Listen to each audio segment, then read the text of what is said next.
jinlar yorug'likdan qo'rqqani kabi bu bizni hozir shu huquq muhofaza qilish idoralarimiz shaffoflikdan nimadan qo'rqadi? Mana ochiq sud va adolatli sud tarafdorimiz. Sirojiddin media bilan bog'liq holat juda ham bir rezonans uyg'otdi.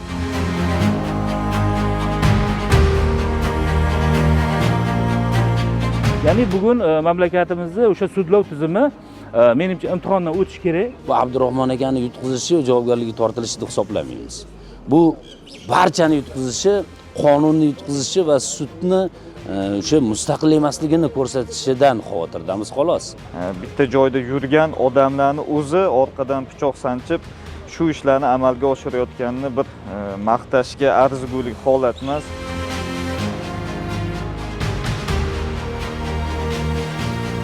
Menga birorta qaror berishgani yo'q. Nimamish? Bu hammasi nimamish? Sudlarimiz mustaqil ekan degan bir so'zni biz mazza qilib aytgimiz kelyapti. Sol 10 kunda bizda ham halovat biroz yo'qolgan. Men birinchi navbatda men o'zimni shu prezidentga yordamchi deb hisoblayman. Ich-ichimdan shunaqa deb hisoblayman. Sababi men u kishining aytgan yo'nalishlari bo'yicha boryapman. Birinchi qatorda turib kurashib qurbon bo'layotganlar ham yo'q emas. Jurnalist yoki bloger xato qilgan bo'lsa, uni bu xatosi uchun jazolash kerak emas, balki unga bu xatosini chiroyli ruhda, ya'ni chiroyli tarafdan tushuntirib, keyinchalik ushbu xatoga yo'l qo'ymaslik uchun imkoniyat berish kerak. Lekin antikorrupsiya. Assalomu alaykum, hurmatli kuzatuvchilar. Huquq faoli Ezgulik inson huquqlari jamiyatining raisi Abdurahmon Tashanovga nisbatan qo'zg'atilgan ma'muriy ish yuzasidan navbatdagi sud jarayonlarini kuzatish maqsadida, demak, jinoyat ishlari bo'yicha Toshkent shahar Mirobod tuman sudiga keldik. Va albatta sud hozirgi kunda yopiq tarzda o'tayapti. Biz esa Abdurahmon akani o'zlaridan, demak, sud jarayonlari to'g'risida qanaqa fikrda ekanliklarini bilib olamiz.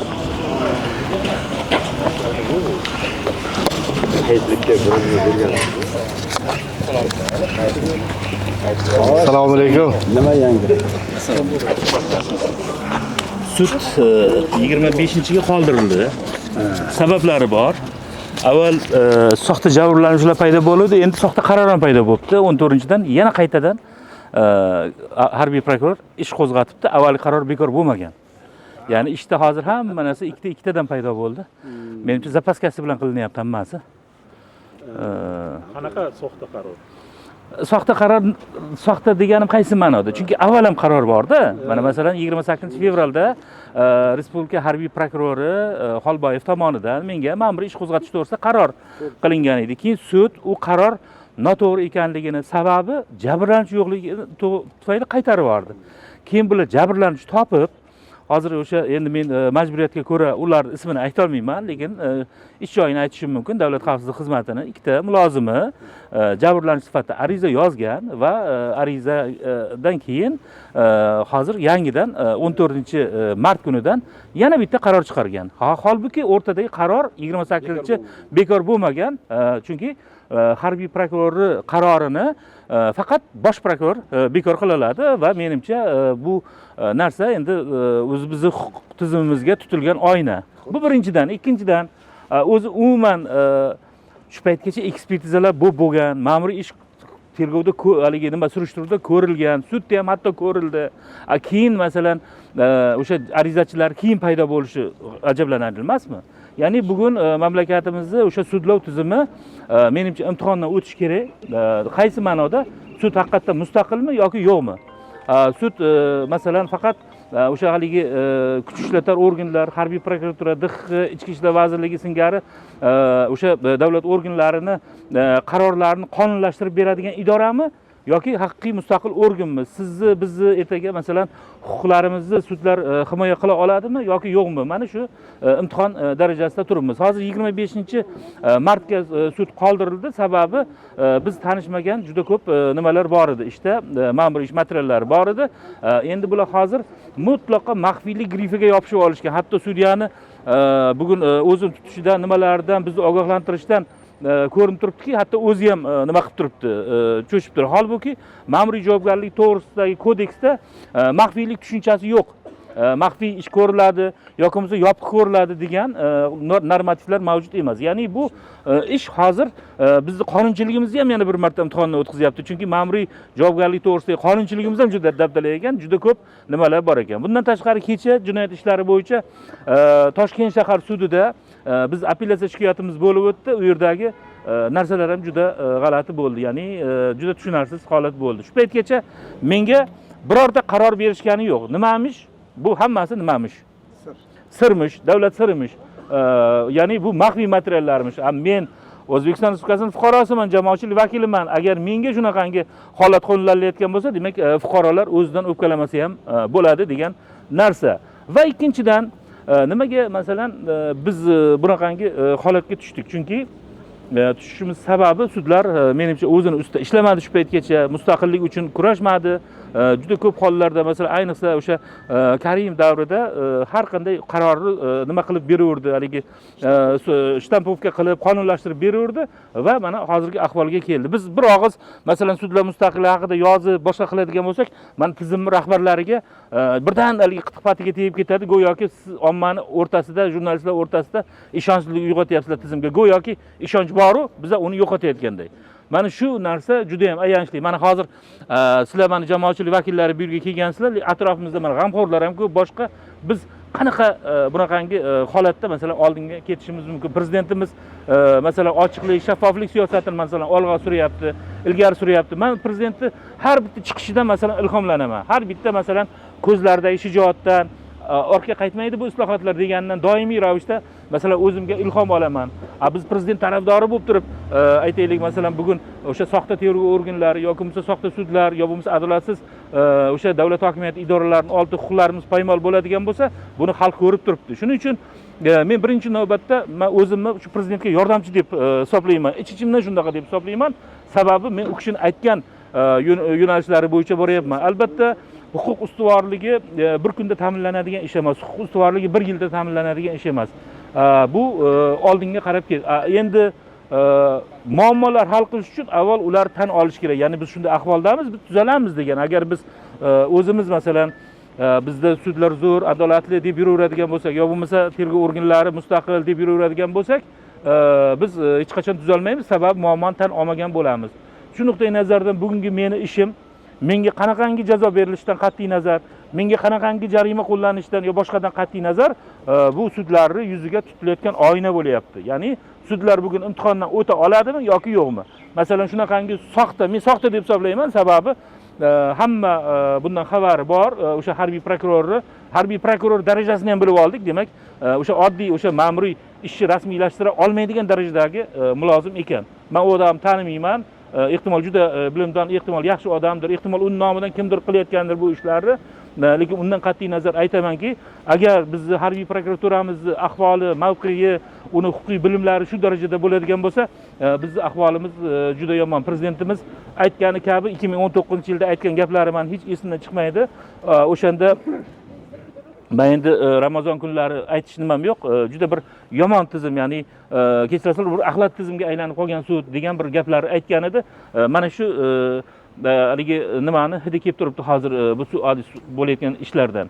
Menga endi hozir faqat buni ochmaysan, buni haligi qilmaysan, bitta qanaqangi maxfiy narsa bor, meni aqlim yetmayapti misolda. Faqat o'sha men doim intervyularda aytib kelaman, o'sha haligi jinlar yorug'likdan qo'rqqani kabi bu bizni hozir shu huquq muhofaza qilish idoralarimiz shaffoflikdan nimadan qo'rqadi? Ya'ni o'sha men o'zim tasavvur qilaman, prezidentimiz har gal shaffoflik haligi nima degan paytda bular uyqulari qochib ketsa kerak deb o'ylayman. Shunaqangi tasavvur qilaman. Shuning uchun yana bir marta aytaman, prezidentimizni tarafdoriman, prezidentimizni aytaylik yordamchisiman deb hisoblayman ich-ichimdan. Va men shu e'tiqodga ishonaman. Shu nuqtai nazardan bular qilayotgan ishi hech bir kurakda turmaydigan hozir ahvolga kelgan.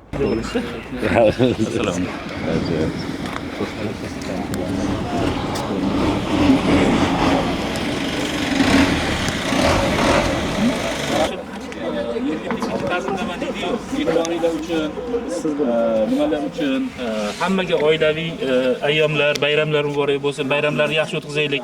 Kayfiyatimiz yaxshi, chunki hukumatimizga ishonchimiz yuqori. Mana bugun biz Toshkent shahar Mirobod tumanida jinoyat ishlari bo'yicha sud binosi tashqarisidamiz. Sababi sud yopiq, ichkarida emasmiz, o'shaning uchun sud agar ochiq bo'lganda edi, biz ichkarida ham bo'lardik va holatlarni o'zimiz ko'zimiz bilan ko'rardik. Lekin o'sha sud jarayonida bo'layotgan mana shu holatlarni Abdurahmon aka tashlanib, mana hozir chiqib o'zlarining bir qator fikrlarini bildirdilar va bundan to'g'risi jamoatchilik yo boshqa faollari, mana bloger, jurnalistlar barchamiz aslida birinchi qatorda turib kurashib qurbon bo'layotganlar ham yo'q emas. Ya'ni ko'ryapmizki, qancha bloger, hozirgi faoliyat olib borayotganlar ham uncha-munchasi sal bo'lsa ham qo'rqib qoldi va mana bunaqangi adolatsizlik qurboni bo'lishga qanaqadir sabablarni yaratishyapti-da. Mana ochiq sud va adolatli sud tarafdorimiz. Qonun ustuvor bo'lsa va albatta biz bu qonunga tayanamiz, suyanamiz. Hurmatli prezidentimizni olib borayotgan mana shu ochiqlik siyosatida biz shaxtam qadamlarini qo'ya olamiz. Ha, xato kamchilik hammada bor. Kamchilik yo'q, insonning o'zi yo'q, unda farishtaga aylanib qolardik. Masalan, deylik, shu kamchilik bor ekan, insonmiz, nomimiz shuning uchun odam deb nomlangan. Biz bu kamchilikdan pashshadan fil yasab, mana bunaqangi bir qoralash, yo trollinglarni ishga solish va undan tashqari mana bunaqangi sudlarda qonunbuzarliklar bo'lishi juda ayanchli va qo'rqinchli holat. Biz endi bundan qo'rqib ketayotgan joyimiz yo'q-ku, umidimiz bor va davlat rahbarini mana shu ochiqlik siyosatlaridagi turli yo'nalishlarda biz o'zimizning so'zimizni, o'zimizning gapimizni aytamiz. Va sudlardan yana iltimos qilardikki, mana hozir Abdurahmon Tashanov ham zo'r gap aytdilar. Sudlar sinov davri anaqasida turibdi, ya'ni o'tish davrida. O'ta oladimi, yo'qmi degan savol. Endi to'g'ri, mana hozir Abdurahmon aka 202 mana do'stlar, odamlar uchun ma'lumot, 202 bu erta qamab qo'ya olmaydi, erta bir juda bir og'ir jazolar yo'q. Lekin bu bilan yutqizish Abdurahmon akani o'zlari ham aytdilar, bizning nazlimizda ham bu Abdurahmon akani yutqizishi va javobgarligi tortilishi deb hisoblamaymiz. Bu barchani yutqizishi, qonunni yutqizishi va sudni o'sha mustaqil emasligini ko'rsatishidan xavotirdamiz xolos. Mana shuning uchun biz o'ylaymizki, qonun ustuvor bo'ladi va sudyalarimiz o'zini qat'iy pozitsiyalarida turib, mana shu holatlar uchun qonuniy qaror qabul qiladi. Va u qonuniy qarordan biz xursand bo'lib, buni ommaga, keng jamoatchilikka mana sudlarimiz mustaqil ekan degan bir so'zni biz mazza qilib aytgimiz kelyapti va sudlarga bo'lgan ishonchni, xalqimizning ishonchini biz ko'rsatgimiz kelyapti. Lekin uni ko'rsata olsak bu baxt, ko'rsata olmasak bu g'am, tashvish va azob bo'ladi. Sog' bo'linglar, salomat bo'linglar. Rahmat hammanglarga. Kuzatayotgan do'stlarimiz, qo'llab-quvvatlayotgan, o'sha tomoshabin sifatida qo'llab-quvvatlayotganlarga ham minnatdorchilik bo'lamiz. Minnatdorchilik bildiramiz. Yaqinlashib kelayotgan hayit bayramlari barchamizga muborak bo'lsin. Bugun inson huquqlari o'sha faoli Abdurahmon Tashanov sud jarayoniga kelib qatnashdik, ko'rdik, ichkarida nimalar sodir bo'lganini, tafsilotlarini bildik. Misol O'zbekistonda kimdir ustidan ariza qilishi, yozishi bu bora o'sha modaga aylanib boryapti. Ya'ni kim ayniqsa ommaviy axborot vositalari shu agar o'zini inson huquqlari faoli yoki misol huquq faoli deb biladigan shu kabi faollarni, jamoat faollarini ustidan yozish, ustidan arz qilish ko'plab bir trendga aylandi desa ham bo'ladi. Ko'ryapmiz, oxirgi kunlarda O'zbekistonda ommaviy axborot vositalari xodimlari bilan bog'liq, blogerlar bilan bog'liq hodisalar juda ko'p kuzatilyapti. Buni hammasini aytib o'tirish shart emas deb o'ylayman, lekin baribir ham oxirgi shu Sirojiddin media bilan bog'liq holat juda ham bir rezonans uyg'otdi. Nimaga deganda nohaq misol firibgarlik moddasi bilan ushlab qolinishi Sirojiddin mediani ayniqsa mana shu Gulirani Qosimova ishida ishtirok etayotgan vaqtda ushlab qolinishi katta bir xavf-xatarlarni uyg'otadi. Nimaga deganda misol jarayonni yoritayotgan bloger hozirgi paytda o'sha qamoqda turgani 168-moddani 5-qismiga amal qilinmayotgani, ya'ni ki misol keltirilgan zarar deylik, keltirilgan zararni qoplagan taqdirda ham uni o'sha qamoqdan ozod qilinmayotgani juda bir katta savollarni uyg'otyapti. Shaxsan meni o'zimda va kuzatib boryapmiz jarayonni. Ko'plab ommaviy axborot vositasi xodimlarini, blogerlarni ko'plab oxirgi paytda qoralash funksiyasi, ya'ni qoralash kampaniyasi davom etyapti va bu qoralash kampaniyasiga hech qachon qo'shilmagan bo'lardik va alam qiladigani bunga shu odamlarni o'zi ham qo'shilayotgani, ya'ni kim murojaat qilmoqchi bo'lgan, misol ommaviy axborot vositasiga ishi tushgan, ommaviy axborot vositasi xodimlari bilan birga bitta joyda yurgan odamlarni o'zi orqadan pichoq sanchib shu ishlarni amalga oshirayotganini bir maqtashga arzigulik holat emas. Bundan tashqari misol biz hozir qadrli oyda turibmiz, qadrli kunlarda turibmiz. Shu kunlarda birovga yomonlik qilish, birovga misol uni bir ichkarida o'tirishini bilib turib, xuddikin bilmaslikka olish bu vijdonsizlik hisoblanadi. Misol biz bilan ham ko'p masalalar bo'lib o'tgan. Misol hali ham misol oddiy bitta materialimiz uchun ichki ishlar bo'limiga chaqirilgan holatlarimiz kuzatilyapti. Misol mana so'nggi paytlarda o'sha do'stlarimiz bilan misol ikkita ommaviy axborot vositasi o'rtasida bir turli nifoqlar, bir-biri bilan urushish holatlari kuzatilyapti. Bu narsani ham qoralayman. Garchant u to'g'ri gap gapirayotgandir, balki to'g'ri gap gapirayotgandir, noto'g'ri gap gapirayotgandir, lekin jurnalistlar birdamligi degan bir nuqtai nazar tushunchaga amal qilinmayotganini ko'ramizki, shu holatda so'nggi paytda misol sud jarayonlari bo'ladigan bo'lsa, bu normal holat. O'zbekiston Respublikasi qonun ustuvorligi, misol biz ko'chadan qonunlarga qaytdik. Bu bir tarafdan yaxshi, lekin qanchalik sudlarimiz adolatli, qanchalik bir to'g'ri xulosa qilib, to'g'ri qaror qabul qilishi bu sudlarning o'zini mustaqilligiga bog'liq deyman. Xususan Abdurahmon Tashanov ishida da'vogarlar kimligini bildik, lekin bu ishda sudyalarning mustaqilligi juda ham muhim deb hisoblaymiz, chunki O'zbekiston Respublikasida sud bu asosiy hokimiyat hisoblanadigan bo'lsa, asosiy hokimiyatdan biri hisoblanadigan bo'lsa, ularning qarori bilan bitta odamning butun umrlik taqdiri yoki bir taraf bu tarafga o'girilishi mumkin. Shu uchun ham bu ishda sudyalarning mustaqilligi, mustaqil bo'lishini, bir kuchli bo'lishini tilab qolaman. Barcha tarafdan neytral sifatda ko'rishini.